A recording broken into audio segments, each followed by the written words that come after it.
Hello, जय श्री श्याम, वाहेगुरु जी का खालसा, वाहेगुरु जी की फतेह। तो बच्चों बताओ, आज मैं आप लोगों को क्या पढ़ाने वाला हूँ। बच्चों आज मैं आप लोगों को पढ़ाने वाला हूँ ट्रिग्नोमेट्री, जिसको अपन हिंदी में कहते हैं त्रिकोणमिति, जो सभी बच्चों को बहुत ज़्यादा हार्ड लगती है। अगर आप ये मेरे पास पढ़ लोगे तो आपको ये बहुत सरल लगने लग जाएगी। क्यों? क्योंकि मेरे पास बहुत सारे फंडामेंटल है जिससे कि मैं आपके लिए आसान कर दूंगा। तो अगर आप त्रिकोणमिति बहुत अच्छे से सीखना चाहते हो तो इस वीडियो को पूरा जरूर देखना, और अगर आपको अच्छा लगे तो अपने दोस्तों के साथ शेयर करना मत भूलना। तो देखिए स्टार्ट करते हैं अपन त्रिकोणमिति को। त्रिकोणमिति जिसे इंग्लिश में ट्रिग्नोमेट्री कहते हैं, पहले अपन इसका अर्थ समझते हैं। देखिए ट्राई मतलब होता है तीन। ट्राई मतलब क्या होता है? तीन होता है। सर ट्राई मतलब तीन क्या? विज्ञान में आप पढ़ोगे एक को अपन मोनो बोलते हैं। मोनो मतलब क्या होता है? एक। डाई मतलब क्या होता है? दो। ट्राई मतलब क्या होता है? तीन। ट्राई मतलब कितना होता है? तीन। इस तरह के मोनो, डाई, ट्राई, पेंटा, हेक्सा, हेप्टा, ये सभी। तो यहाँ पे ट्राई का मतलब कितना है? तीन। गोनोमेट्री का मतलब है ज्यामिति के बारे में अपन अध्ययन करेंगे। किसके बारे में अध्ययन करेंगे? ज्यामिति के बारे में। यहाँ पर भी साफ लिखा हुआ त्रिकोण का मतलब है तीन कोणों की मिति, यानी तीन कोण जिसके अंदर होते हैं उसके बारे में अध्ययन करने वाले हैं। तो तीन कोण किसके अंदर होते हैं? त्रिभुज के अंदर होते हैं। किसके अंदर होते हैं? त्रिभुज के अंदर। और ये जो त्रिभुज है, ये जो त्रिभुज आप देख पा रहे हो, ये त्रिभुज है समकोण त्रिभुज। अब ये समकोण त्रिभुज क्या होता है? समकोण त्रिभुज का मतलब है जिसका एक कोण का मान 90 डिग्री होता है, और 90 डिग्री का कोण को अपन इस तरीके से प्रदर्शित करते हैं। और बाकी आप ये तो जानते होंगे ना कि त्रिभुज के तीनों कोणों का योग, त्रिभुज के तीनों कोणों का योग, त्रिभुज के तीनों कोणों का योग कितना होता है? 180 डिग्री। जानते हो 180 डिग्री होता है। यहाँ पे एक कोण 90 डिग्री का है, तो बाकी जो होंगे वो 90 के योग के बराबर होंगे। जैसे मैं इस त्रिभुज को नाम दे देता हूँ ABC। क्या नाम दे दिया मैंने इसको? ABC। अब आप इसके अंदर देख रहे हो, इसके अंदर तीन कोण है। एक कोण ये रहा, एक कोण ये रहा, एक कोण ये रहा। इसके अलावा त्रिभुज नाम दिया है तो तीन भुजा भी है इसके अंदर। एक भुजा ये रही, एक भुजा ये रही, और एक भुजा ये रही। अब बात यहाँ आती है कि सर ये जो कोण है, कोण किसे कहते हैं? हमें तो आप ये बता दो, कोण किसे कहते हैं? तो कोण को अपन इंग्लिश में कहते हैं एंगल। क्या कहते हैं? एंगल। क्या होता है एंगल? बहुत आसान शब्दों में समझा दूंगा। देखो एंगल मतलब है दो रेखाओं के बीच झुकाव। दो रेखाओं के बीच झुकाव। झुकाव जानते हो? झुकाव देखो, जैसे एक बिंदु मैंने ये माना, एक रेखा मैंने ये खींच दी और एक रेखा कुछ झुकाव लेते हुए खींच दी, तो ये जो झुकाव आ रहा है यही क्या कहलाएगा? कोण कहलाएगा। और कोण को अपन थीटा से भी लिखते हैं, या फिर अगर मान लो यहाँ पे बी है तो इसको एंगल बी भी लिख देंगे। यहाँ जो कोण बन रहा है उसको एंगल बी भी लिख देंगे। तो देखो ये भी दो रेखाओं के बीच में क्या है? झुकाव है। ये भी दो रेखाओं के बीच में क्या है? झुकाव है। ये भी क्या है? दो रेखाओं के बीच में झुकाव है। ये भी क्या है? दो रेखाओं के बीच में झुकाव है। तो दो रेखाओं के बीच में जो झुकाव होता है उसे अपन कोण कहते हैं। क्या कहते हैं? कोण कहते हैं। अब कोण जो है अधिक कोण भी हो सकता है। अधिक कोण छोटे क्लासों में पढ़ा होगा। अधिक कोण भी हो सकता है, न्यून कोण भी हो सकता है, और समकोण भी हो सकता है। अब ये क्या है? देखिए सब चीज समकोण पे आधारित है। अगर कोई कोण समकोण, यानी समकोण का मतलब जिसका कोण 90 डिग्री हो, कितना हो? 90 डिग्री हो।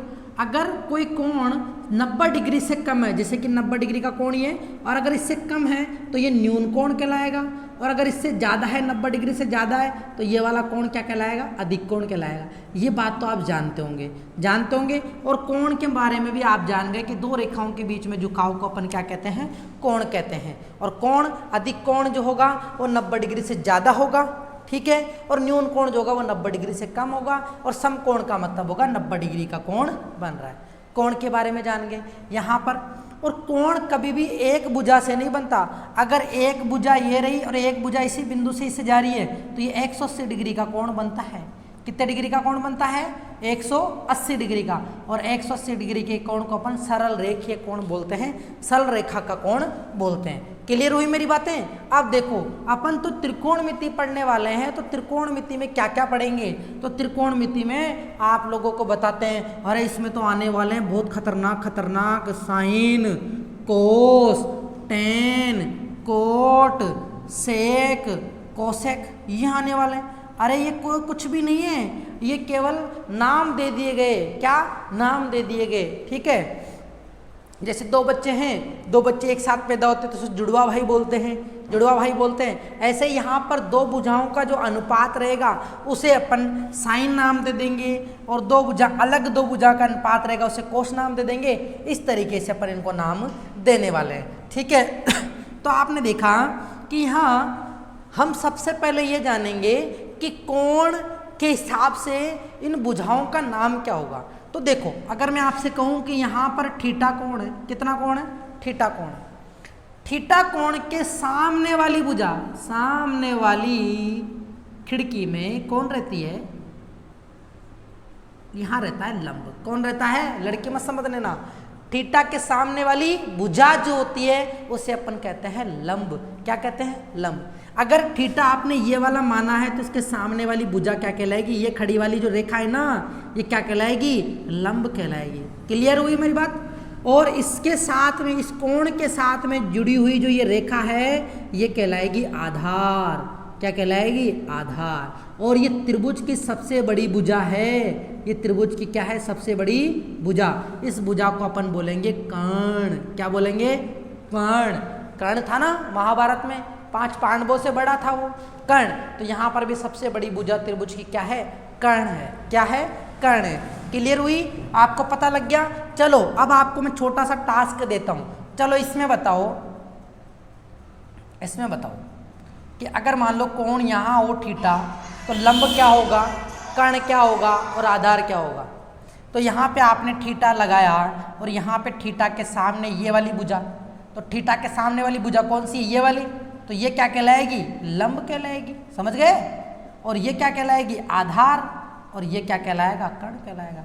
ये क्या कहलाएगा, कर्ण कहलाएगा। तो इतना आप लोग समझ गए होंगे, समझ गए, ठीक है। इसे अपन मिटा देते हैं और इसके आगे पढ़ते हैं। तो जैसे कि एक बार वापस से देख लेते, मान लो ये ट्राइंगल है, थोड़ा बड़ा बना लेता हूँ, छोटा छोटा दिखाई दे रहा होगा आपको, बड़ा बना लेते हैं। अब मान लो यहाँ है थीटा, तो लंब कौन होगा, कर्ण कौन होगा, आधार कौन होगा। तो ये जो थीटा के सामने वाली जो भुजा है ये क्या कहलाएगी, लंब कहलाएगी।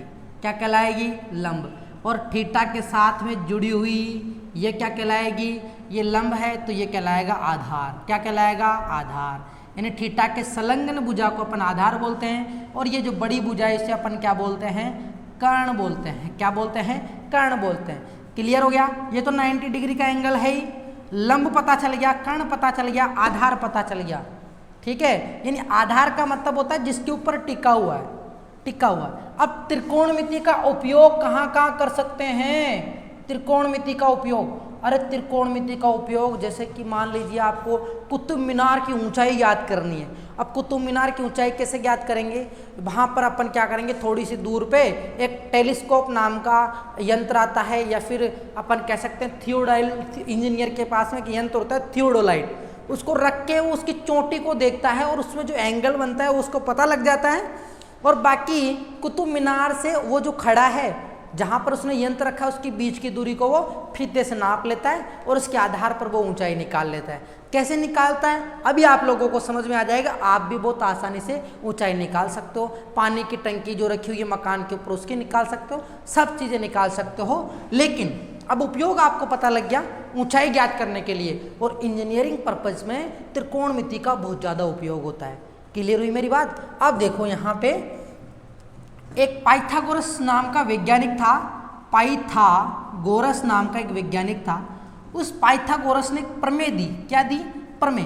पाइथागोरस थ्योरम भी बोल सकते हैं या फिर आप प्रमेय दे सकते हैं। उसने ये कहा कि ये जो त्रिभुज की ये जो भुजा है ना, ये बड़ी वाली जो भुजा है, ये इस भुजा का अगर आप वर्ग करोगे, जैसे कर्ण का स्क्वायर करोगे ना, तो इस ये कर्ण का जो स्क्वायर होगा, इस त्रिभुज की ये दो भुजाएं हैं, एक और ये दो भुजाएं, इनके वर्गों के योग के बराबर होगा, इनके वर्गों के योग के बराबर होगा। जैसे मैं यहाँ लिख दूं कर्ण स्क्वायर जो होगा आधार का स्क्वायर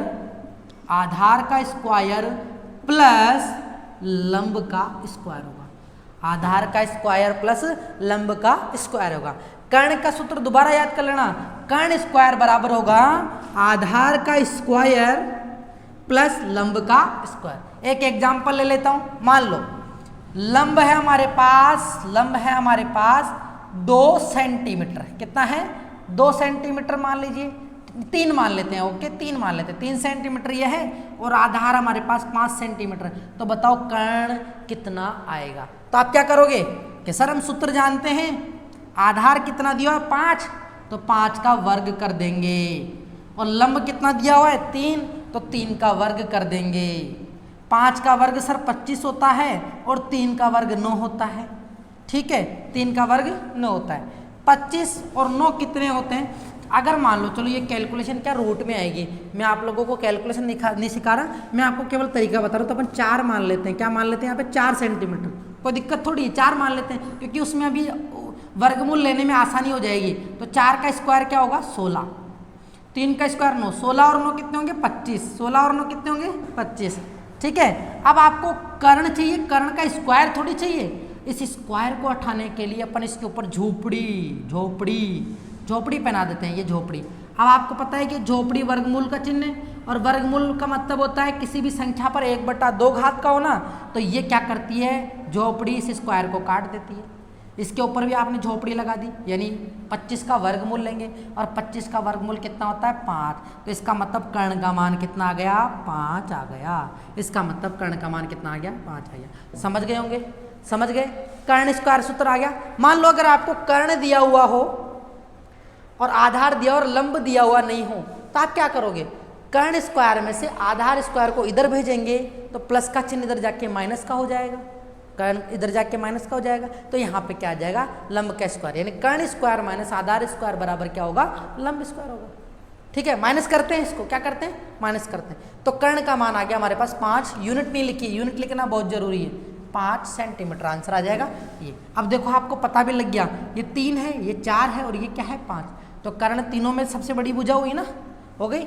ठीक है, अब सुनिए, इसके बाद में अपन ये तो पाइथागोरस प्रमेय का उपयोग करेंगे और वो काम आएगा, मैं आपको बता दूंगा।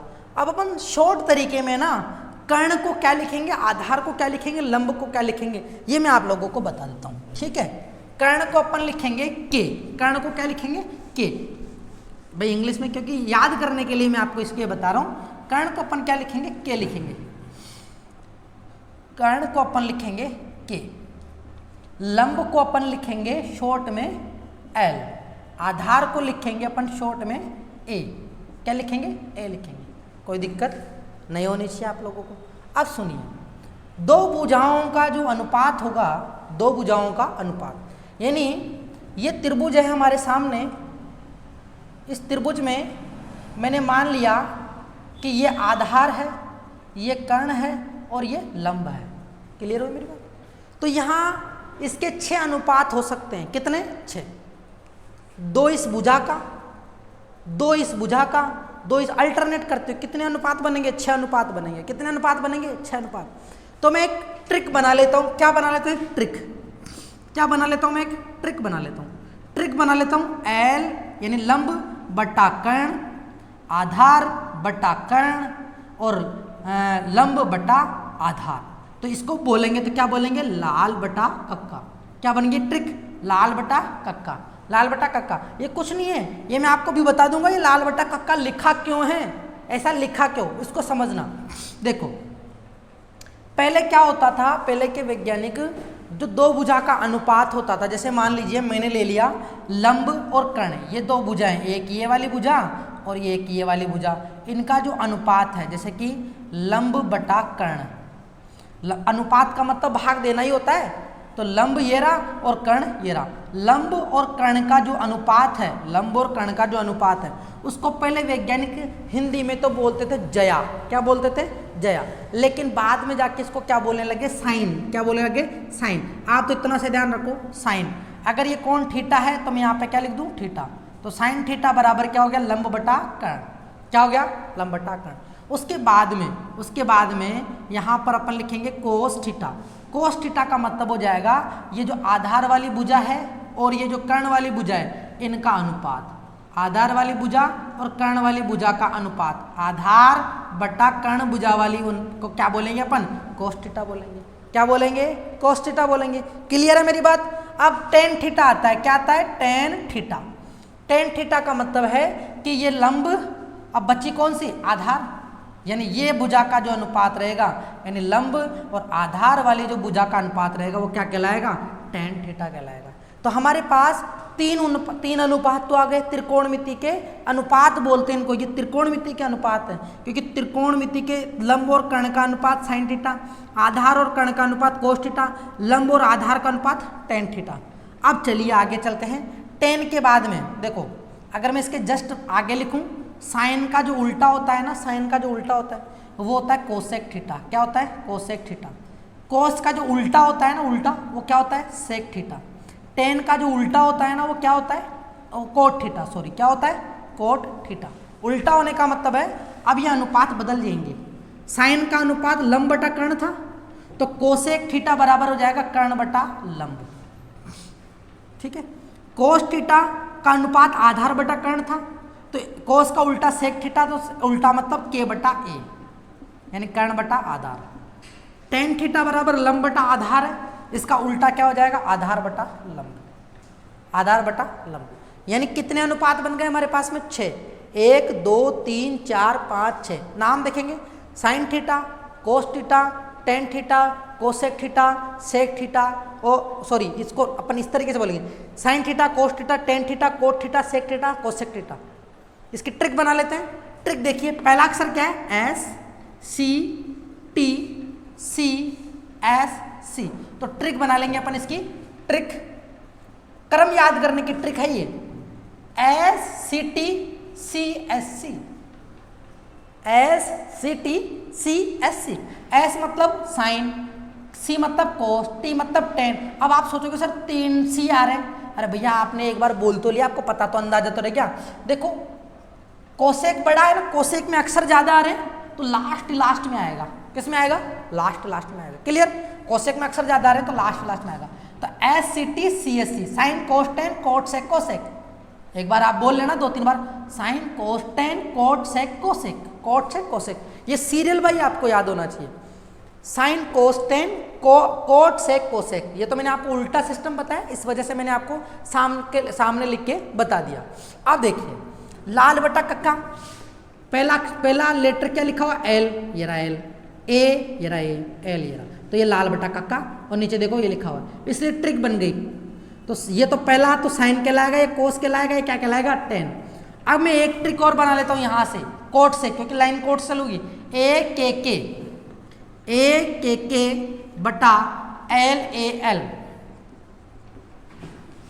क्लियर, ये साइन है, ये कोस है, ये वाला डब्बा साइन कहलाएगा, ये वाला डब्बा कोस कहलाएगा, ये वाला डब्बा टेन कहलाएगा, ये वाला डब्बा कोट कहलाएगा। क्या कहलाएगा, कोट। ये वाला डब्बा सेक कहलाएगा और ये वाला डब्बा कोसेक कहलाएगा। क्लियर हो गया, क्लियर हो गया। ये अनुपात आप लोगों को याद रखने हैं कि साइन का अनुपात जो है वो लंब बटा कर्ण होता है, कोस का अनुपात होता है आधार बटा कर्ण, और टेन का जो अनुपात होता है वो लंब बटा आधार, और आधार बटा लंब को अपन कोट बोलते हैं, कर्ण बटा आधार को अपन ये बोलते हैं। जस्ट देखो इसका, अगर मैं यहाँ पर मिरर रख दूँ, ध्यान से समझना, ये मिरर इमेज एक तरीके से, वाटर इमेज बोल दो। अगर आप इसको ऐसे देखोगे तो देखो ये नीचे हो गया, ठीक है, बस ये अक्षर ही बदले इसमें से, ये अक्षर ही बदले, तो अपन इसको अक्का बटा लाल भी बोल सकते हैं। क्या बोल सकते हैं, अक्का बटा लाल। तो लाल बटा कक्का और अक्का बटा लाल, अक्का बटा लाल, sine cos tan cot sec cosec. ये अनुपात अगर आपको याद हो गए तो इसका मतलब त्रिकोणमितीय अनुपात आप बहुत आसानी से निकाल सकते हो। अभी एक एग्जाम्पल लेके मैं आपको बताऊंगा कि त्रिकोणमितीय अनुपात कैसे निकाला जाता है, बहुत ही सरल तरीके से। एक बार वापस से रिपीट कर देता हूँ। आपको त्रिभुज में पता लग गया कि थीटा के साथ जुड़ी भुजा को आधार बोलेंगे, आधार के लिए प्रतीक ए यूज करेंगे, लंब के लिए एल और कर्ण के लिए के। हम यहाँ पे दो दो भुजाओं का अनुपात लेंगे, लंब और कर्ण का साइन थीटा, आधार और कर्ण का कोस थीटा और लंब और आधार का टेन थीटा। इसकी अपन ने ट्रिक बना ली, इस ट्रिक के माध्यम से हमें याद रहेगा और पूरे अनुपातों को सीरियल वाइज याद करने की ट्रिक है SCT CSC, sine cos tan cot sec cosec. Clear है? Sine cos tan cot sec cosec. और आपको मैंने ये बताया साइन का जस्ट उल्टा, यानी साइन का जो अनुपात है उसका जस्ट उल्टा अनुपात क्या कहलाएगा? Cosec theta. कोस थीटा का जो अनुपात है इसका उल्टा क्या कहलाएगा? Sec theta. और टेन थीटा का जो अनुपात है इसका उल्टा अनुपात क्या कहलाएगा? Cot theta. क्लियर हो गई ये बात है? चलिए अपन एक एग्जाम्पल लेते हैं और उससे समझते हैं कि किस तरीके से अपन त्रिकोणमितीय अनुपातों को निकाल सकते हैं। ओके, चलो इसको मैं मिटा देता हूँ और आपको मैं अनुपात बताता हूँ। एक प्रश्न ले लेते हैं, प्रश्न से आपकी सारी बातें क्लियर हो जाएगी, सारी बातें क्लियर हो जाएगी कैसे अपन अनुपात निकाल सकते हैं। यह आपकी बुक का एग्जाम्पल है। एग्जाम्पल मान लो tan A, क्या लिखा मैंने? tan A, यानी कोण को मैंने A से लिखा है। यहाँ पे कोण को किससे लिखा है? A से। tan A बराबर 4/3 है। कितना है? 4/3 है। तो त्रिकोणमितीय अनुपातों को ज्ञात करो। जो बाकी अनुपात है ना त्रिकोणमिति के, त्रिकोणमिति अनुपात ज्ञात करो। ठीक है, पूरा प्रश्न नहीं लिख रहा। अब आपका ध्यान कहाँ गया? हमें केवल ये दे रखा है, हमें केवल ये दे रखा है, दे रखा है। हम जानते हैं, हल करेंगे, यहाँ से हल लिखेंगे। हम क्या जानते हैं कि tan A का जो अनुपात होगा लाल बटा कक्का से, किससे? LAL बटा KKA। पता लग गया? साइन कोस टेन, टेन बराबर क्या होता है? लंब बटा आधार।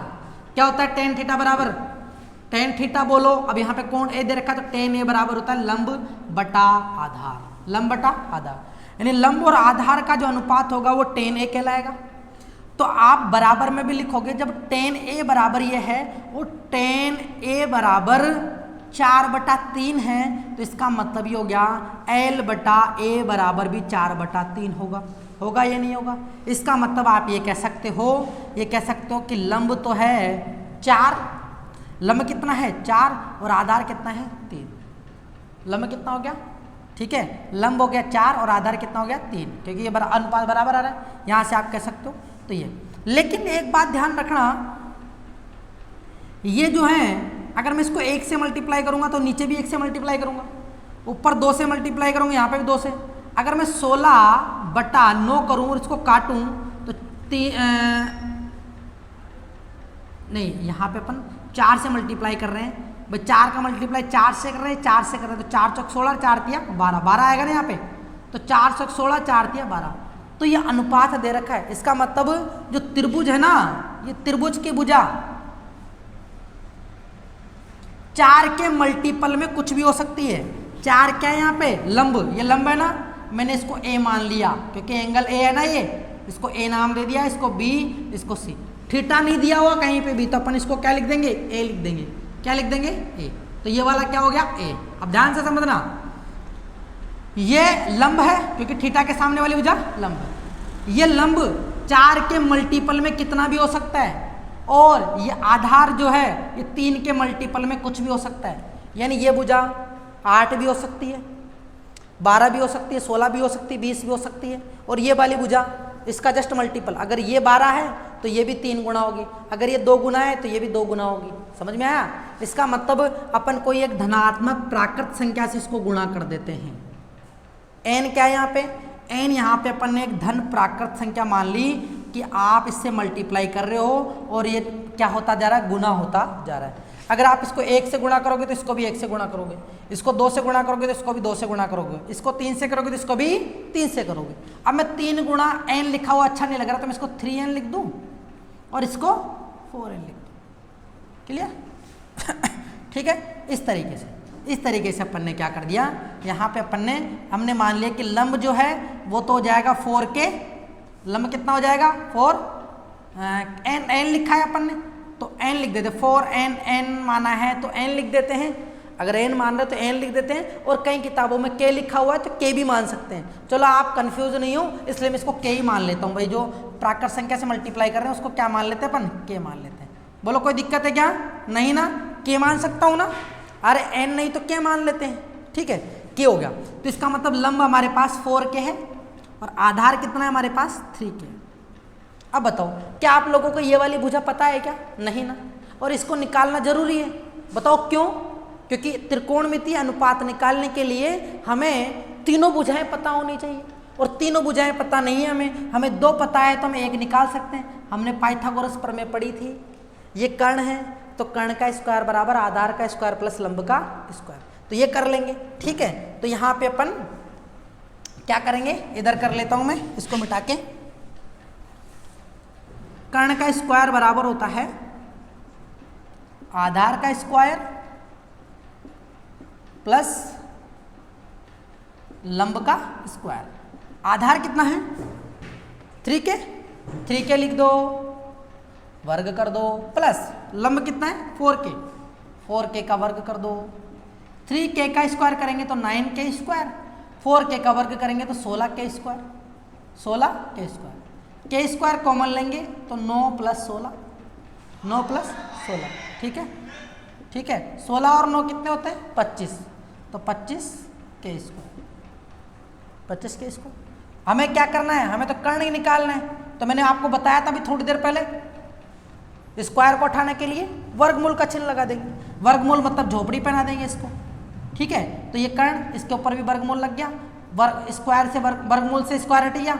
25 का वर्गमूल कितना होता है 5, और k स्क्वायर का मतलब क्या होता है 5k।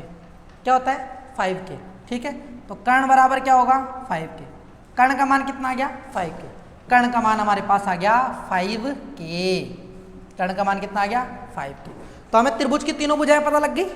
जब हमें त्रिभुज की तीनों भुजाएं पता लग गई, अब हम आसानी से त्रिकोणमितीय अनुपात निकाल सकते हैं। हमें tan तो दे ही रखा है, बाकी 5 और निकालने हैं। साइन निकालना है, कोस निकालना है, tan पता है, कोट निकालना है, सेक निकालना है, कोसेक निकालना है। तो देखो निकाल सकते हैं। अब हमें पता लग गया ना ये सारी चीज़ें। ठीक है, इसको आप अपनी कॉपी में नोट डाउन कर सकते हो। ठीक है, स्क्रीनशॉट ले लेना।